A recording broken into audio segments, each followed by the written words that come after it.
Madam President, Provost Storm, members of the board, faculty and staff, and most of all, to the graduates. Let me say, congratulations, class of 2023. We are so proud of you. Graduates, you have invested a lot in your education, but there are people who have given you love and support on every step of the way. If I may, before we go any further, graduates, I invite you to get up, if you can, and give your parents, friends, and loved ones the standing ovation that they deserve, please.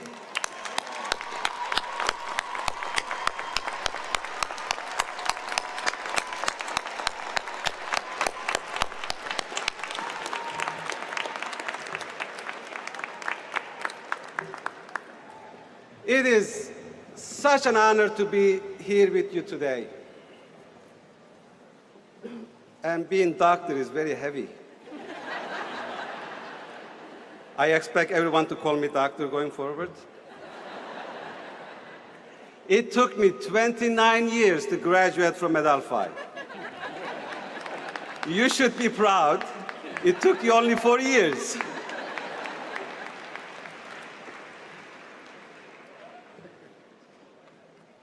For me, Adelphi, this school is more than a degree.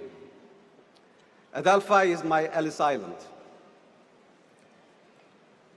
On this incredible day, this beautiful day, if I may, I want to invite all of you to pause for a moment and take a journey with me. Imagine 1994, fall of 1994. There is this 21-year-old boy on a train to Garden City. He is terrified. He just arrived to America. He's never been here before. He doesn't even know a soul. He doesn't speak English, except all he can say, "Hi, this is Hamdi. I'm from Turkey," with a very broken accent. That terrified boy was me. 2-3 months before that train ride, my entire life was planned for me. I was in a university in Ankara, in a college that I always wanted to be, because in a village I grew up, there was this big shot that my father respected. I wanted to be that guy. And I learned to be that guy, you have to go to this school in Ankara. And that's what I did. In a typical day on a street, I was picked by 2 policemen. Before that happened, I started publishing a newspaper talking about human rights violations, talking about the wrongdoings. And that caused me to those 2 policemen to pick me up on the street. I was taken to this famous place we all knew about in the center of Ankara, and the 6th story below.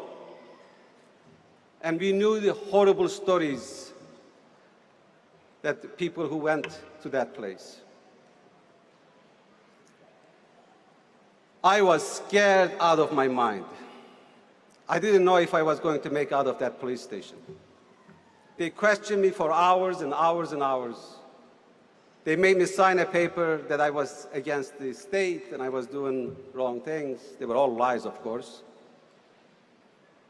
After a long day and night, something unexpected happened. They let me go. I don't know. I still wonder what happened that day. Maybe it was my mother's prayer. Maybe it was something else. But the person who let me go said, "There's no one ever walked into this place like you and is about to leave the way that you're about to leave."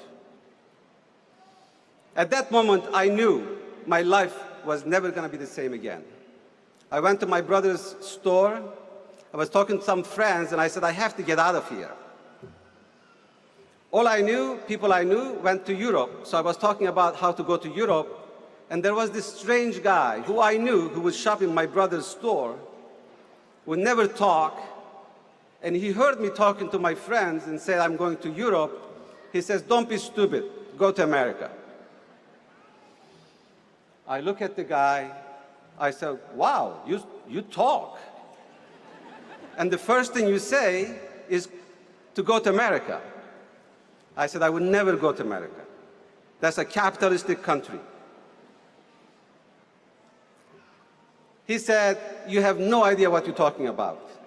Go to America, learn English. If you don't like, you can always go to your Europe. I dismissed him. I went home, couldn't sleep all night. I thought about that guy. Came back, wait for him until he showed up that evening. And I said, so how do you go to America? He gave me a name of a woman who had connection with universities in America. And I went to visit her. And she said, where would you want to go? I said, I don't know. He says, I have schools from Boston. I have schools from New York. I said, New York sounds good. It was a waiting for me for a couple of months, for a couple of weeks. After a month or so, I received a letter said I was accepted to Adelphi University.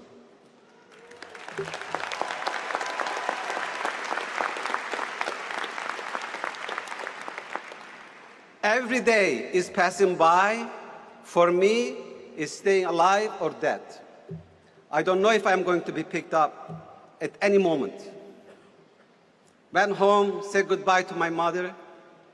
I promised her I would come back. Went through the airport. For some miracle, I passed through. Made it to US and found myself in Penn Station. I'm looking at this station. I've never seen so many people in my life in one place. And I'm trying to figure out how I'm going to pick this train and how I'm going to go to this place called Garden City. With the stranger's help, I made it to that train. I have $3,000 in my pocket. I have a bag, so many memories. All my life is completely changed, and I'm scared out of my mind. I get off the train, I walked, I found Adelphi's signs. People helped me to find out what my dorm is. Made it to that bed, a simple bed with blanket and a mattress and a pillow. And I think it was one of the most beautiful things I've ever seen in the last 3 months. I slept in that bed for 36 hours, I believe. I could finally breathe. I felt safe, as if a huge weight was off from my shoulder. That's what Adelphi did for me. In my greatest moment of need, this school saved my life.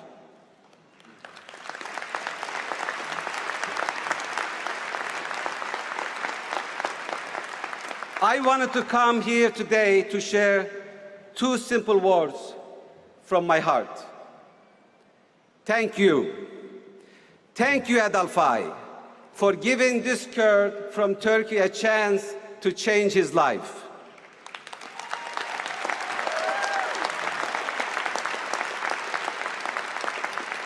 Graduates, I'm guessing that most of you have planned today. Maybe there's a job waiting for you, or you're going to travel, or you go to grad school. Maybe you know the journey you're going to take to become a teacher, or an engineer, or a nurse, or business, or a social worker.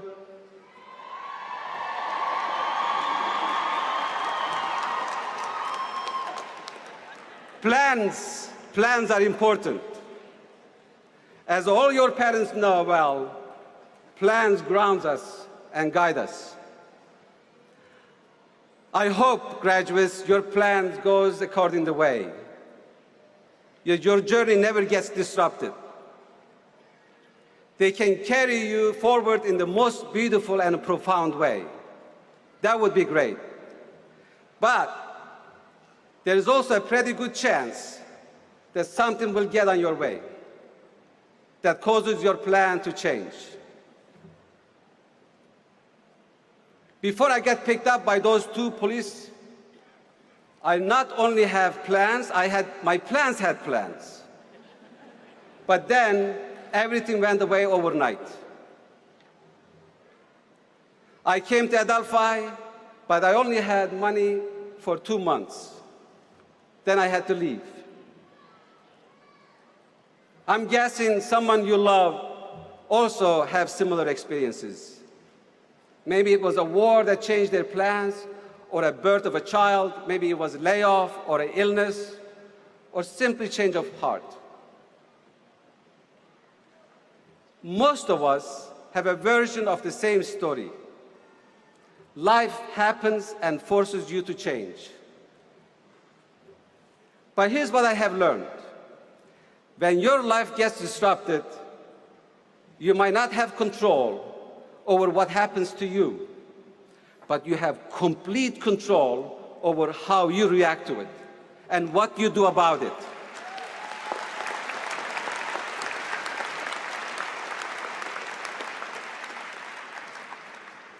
Graduates, when that day comes, I want you to know that you have everything you need inside of you to walk into that change, face up to it, and come out stronger on the other side. The values you learn at home, the lessons you learn here at Adelphi, the good judgment and instinct that brought you to this school are enough. Trust yourself. Trust the unknown.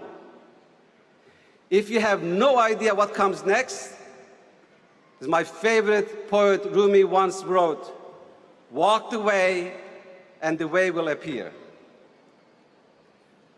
I'm not saying it won't be scary. I've been scared at every step along the way. But I never let that prevent me from moving forward. I never let that prevent me from seeing the opportunities in the unknown. You can't be afraid of being afraid. If life forces you to take a different path, you might discover there is more in you than you know. You might discover that there is more you can be and know and do than you can possibly imagine right now. I was forced out of my comfort zone. But it turns out that embracing change set me to the greatest and most beautiful course of self-discovery. It won't be easy, and there will be times you feel like you're wandering. But if you stay true to yourself and live your purpose, you won't just find success, you will find meaning.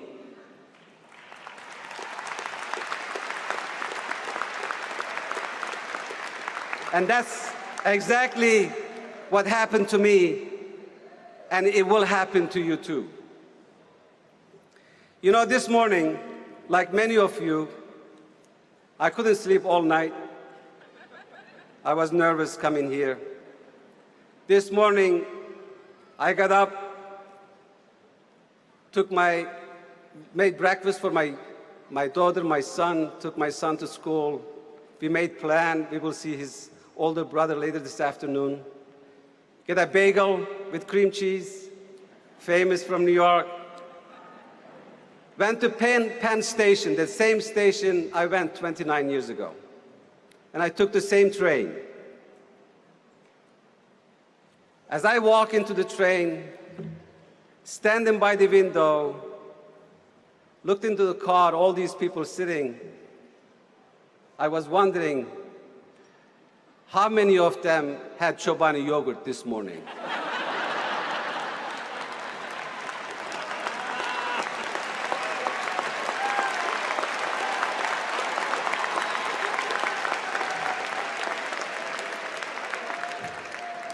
Who would have thought? Who would have thought? The yogurt recipe I was carrying in my pocket 29 years ago in that train would one day be welcome in home across America. I wonder today what I would say to that 21-year-old boy.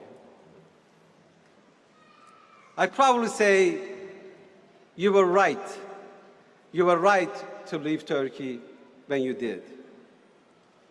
You were right to listen to that voice inside of you. And that stranger was right to tell you to come to America. This is an amazing, amazing country we are living in.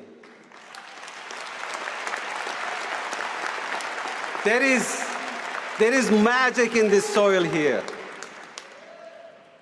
There are things you can do in America you can't do anywhere else in the world. Believe me. We can never forget how fortunate we are to be here. But it comes with responsibility to keep this country's light alive for future generations and to make this world a better place. Graduates, when you come here, back here, 5, 10, 15, 20, 30 years from now, I hope the story you're able to tell is a great one. I know it's going to be a great one. But before you do, please come up here and get your diploma.